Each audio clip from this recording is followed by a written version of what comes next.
International relations are the study of the interactions between the world's governments. They are closely reconnected with other actors such as international organizations, multinational corporations, and individuals with social structures and processes, including academics, culture, and domestic politics, and with geographical and historical influences.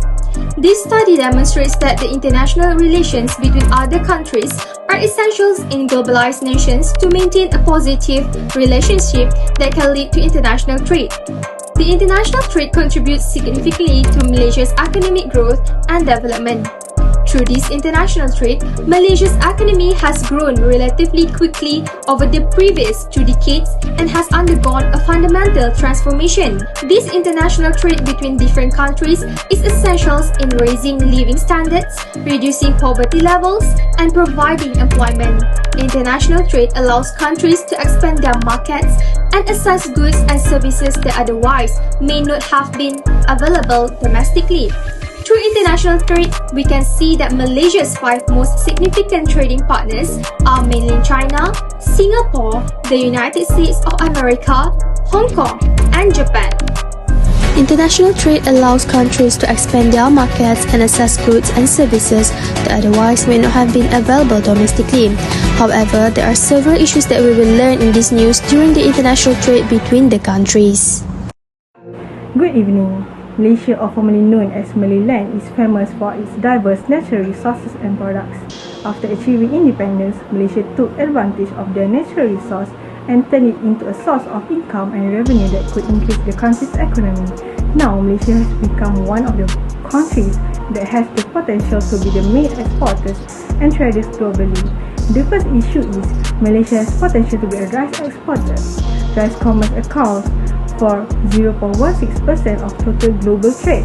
Despite the improvements that have occurred, the international rice market is still considered extremely distorted, segmented, thin and volatile. But here, we do not focus only on Malaysian trade but even internationally. This examines the factors underlying each of these characteristics and evaluates whether or not they continue to accurately reflect the current global rice market. As a result, rice commerce remains a secondary choice, and it is not uncommon for nations to switch from being a net importer to a net exporter based on the results of their paddy season. China is currently the world's largest rice producer, followed by India, Indonesia, Bangladesh, Vietnam, and Thailand. The second issue is the exchange trades between Malaysia and Japan. Japan and Malaysia's bond developed a cordial and pleasant relationship. The two nations have a tight relationship thanks in part to Malaysia's Look East policy and Japanese companies' direct investment in Malaysia. Both nations agreed that a bilateral conference should take place soon to deepen current sectors of bilateral cooperation. In the aspect of science and technology, Malaysia indicated a desire to collaborate with Japanese researchers on cutting-edge and revolutionary technology. The Malaysian government pushed Japanese businesses to conduct their R&D efforts in Malaysia to advance science and technology development in that country. Malaysia asked Japan for help in developing its human resources in science and technology and crafting legislation related to the advancement of science and technology through knowledge transfer. The third issue, which trade growth to slow sharply in 2023 as global economy faces strong headwinds. Multiple shocks are projected to weigh on the global economy in the second half of 2022 and throughout 2023, causing global trade to lose momentum. The WTO's economists now expect that the volume of global merchandise trade will increase by 3.5% in 2022, which is somewhat better than the 3.0% predicted in April. In contrast, they anticipate a 1.0% growth in 2023, which is significantly less than the earlier prediction of 3.4%. Assalamualaikum madam and hi everyone, my name is ADS510. For my part, I am going to explain the role of non-state actors that are involved in the international trade between Malaysia and Japan, which is MAJICA. The role of MAJICA, Malaysian-Japan Economic Association, is a two-country group that was made to help the private economy of Malaysia and Japan work together in a better way. They do these things by talking to each other at an annual economic forum and doing other similar things. Majesca's bilateral equivalent, which falls under the Japan Chamber of Commerce and Industry jurisdiction, JCCI. The Japan Chamber of Commerce and Industry is the central organization to which all local chambers of commerce belong, a total of 570 in 2007, with over 1.4 million members. As a leader in economic circles, JCCI represents local chambers by presenting their recommendations to the government and other organizations and assisting with their implementation. JCCI also plays a crucial role in the transmission of information about government policies and programs and the promotion of nationwide projects. The other non-state actors in the international trade is NAFTA. The bilateral trade negotiations between the United States and Canada began more than 30 years ago, and on 1st of January 1989, the US-Canada Free Trade Agreement came into effect.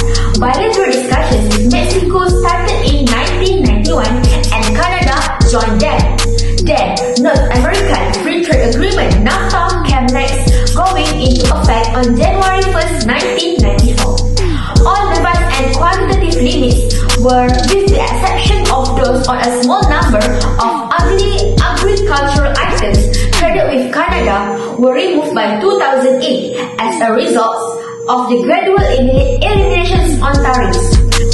NAFTA encouraged trade by removing all barriers between the three nations. Additionally, it established contracts governing global investor rights. As a result, trade was more affordable. In particular for small enterprises, it encourages development and investment. Otherwise, we can say that the goal of NAFTA was to promote trade between Canada, the United States, and Mexico, which are the three major economic powers in North America. The agreement supporters thought that by encouraging free commerce and lower tariffs between Canada, Mexico, and the United States, it will be advantageous for the three parties. Next, I am going to explain about the theory of international trade that related to the principles. First of all, international trade is governed by international organizations and international agreements. To begin, we will briefly look at the rationales in favor of the liberalization of international trade, as well as the arguments against it.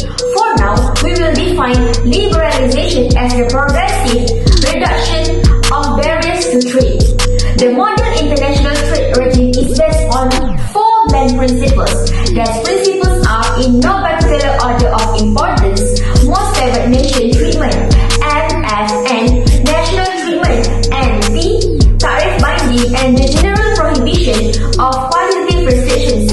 Each of these is codified as a separate rule in the GATT. Next, the other principles are treating all countries equally, the principle of most favored nation. The first substantive rule of international trade that we will build into is known as most favored nation treatment, MFN. Most favored nation is based on the idea that every member state should treat each of its trading partners equally, assuming that the products of country X are the same as those of country Y.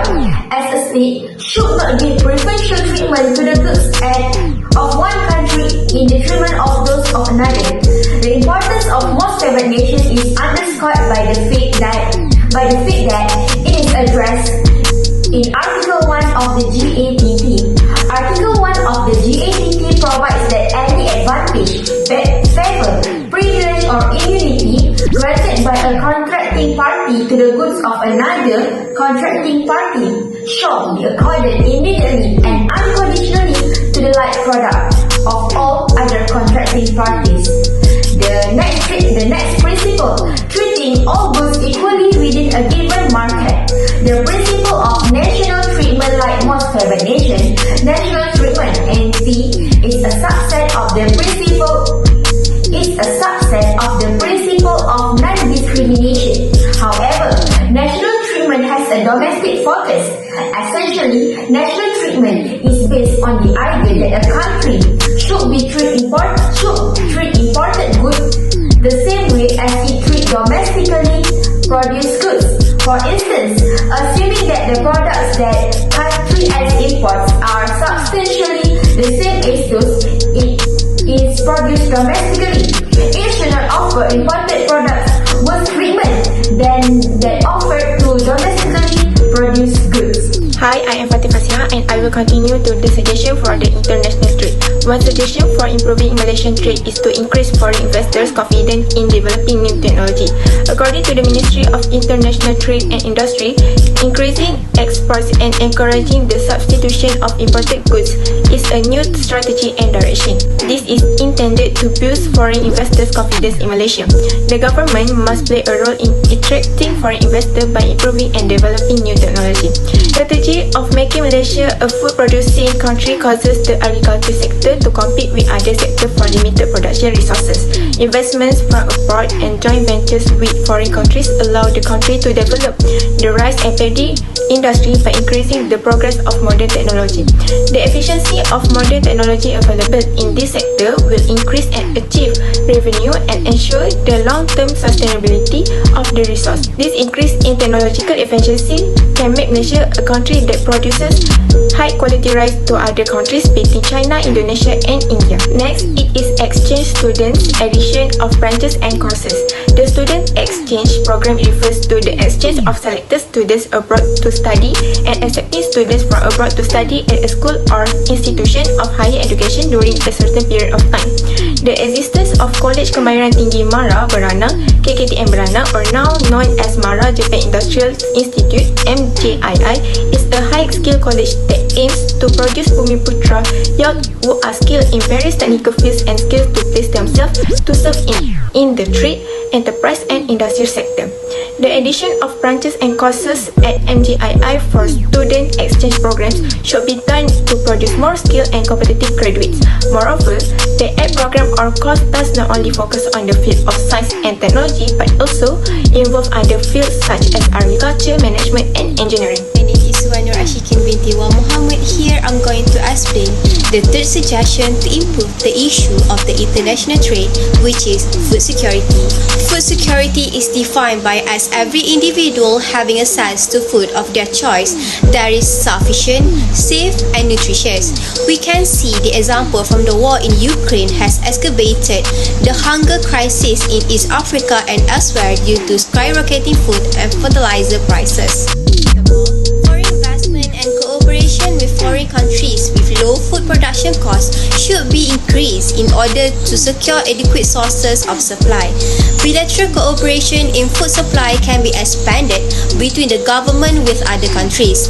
This can help Malaysia achieve its goal of becoming the primary food producer. From here, Malaysia can increase their economy by being an exporter country. In conclusion, Malaysia is one of the world's most important trading nations. International trade contributes significantly to Malaysia's economic growth and development. We can see from international trade that is critical to establish relationship with other countries. By opening Malaysia to international trade, nation can collaborate to develop a positive production system specializing in a specific area of competence to maximize profit. That's all from me. Thank you.